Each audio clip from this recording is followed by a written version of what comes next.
मर्द जो सिर्फ एक कहने के लिए रह गया है। आपको मालूम है कि मर्द की पूरी जिंदगी में सिर्फ एक ही बार खुशी मनाई जाती है, जब वो पैदा होता है। लोग कहते हैं ना, लड़का हुआ है, लड़का हुआ, बड़ी खुशी मनाते हैं। पुराने जमाने में आपने देखा होगा कि जब लड़का होता था तो घर पे थाल बजती थी, जिसको थाली बजाना बोलते थे।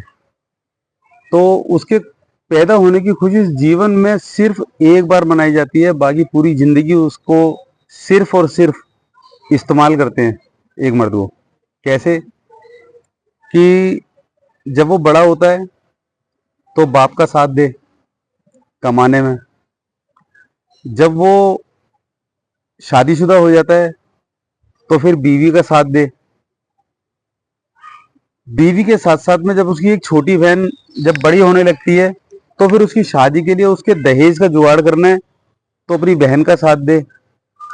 जब बहन का साथ हो जाता है तो उसके पास एक नई जिम्मेदारी आ जाती है जो उसकी बेटी के रूप में होती है, तो उसकी बेटी का साथ दे। तो अब वो सबकी खुशियों का ध्यान रखते हुए जब पूरी जिंदगी अपनी इसमें निकाल देता है, तो आप मुझे ये बताएं कि मर्द की खुशी कहाँ रह गई? क्या उसके साथ के लिए कोई तैयार हुआ? क्या उसका साथ देने के लिए या उसकी खुशी में कोई शरीक हुआ? कोई शरीक नहीं होता, उसकी खुशी में कोई शामिल नहीं होता। सिर्फ और सिर्फ उसे जिम्मेदारियों के बोरे के तले उसको दबा देते हैं। कभी इस चीज की जिम्मेदारी, कभी उस चीज की जिम्मेदारी, कभी ये करना, कभी वो करना, या कभी घर में ये लाना या घर में वो लाना। अगर इसके बीच में उसके पिता का देहांत हो गया, पिता का देहांत होने के बाद में जो उसके ऊपर जो जिम्मेदारियां पड़ती हैं, वो जिम्मेदारियां एक अलग रूप लेकर आती हैं। हाँ, खुशी मनती है तो किसकी मनती है? खुशियां मनती है सिर्फ एक औरत की। कैसे? जब पैदा होती है तो बिटिया आ गई, लक्ष्मी आ गई, बड़ी हो गई, हमारे घर की बेटी है, इज्जत है।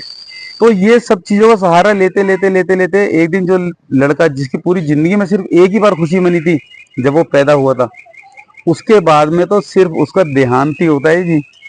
और जब उसका देहांत हो जाता है ना, तो रोने वालों में सिर्फ एक उसकी माँ होती है, माँ के अलावा कोई और नहीं होता। भाई नहीं रोता, बहन नहीं रोती, बाप नहीं रोता, बीवी नहीं रोती।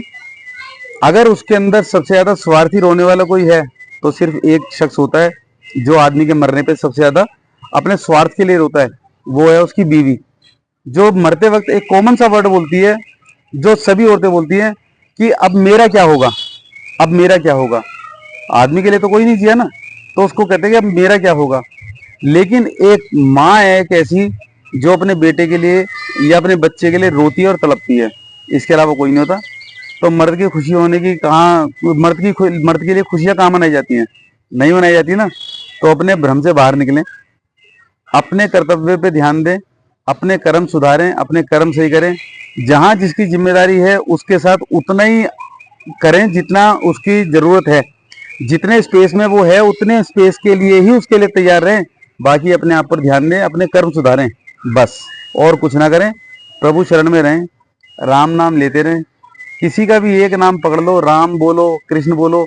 जग में सुंदर है दो नाम, चाहे कृष्ण का हो या राम। बोलो राम राम राम, बोलो श्याम श्याम श्याम।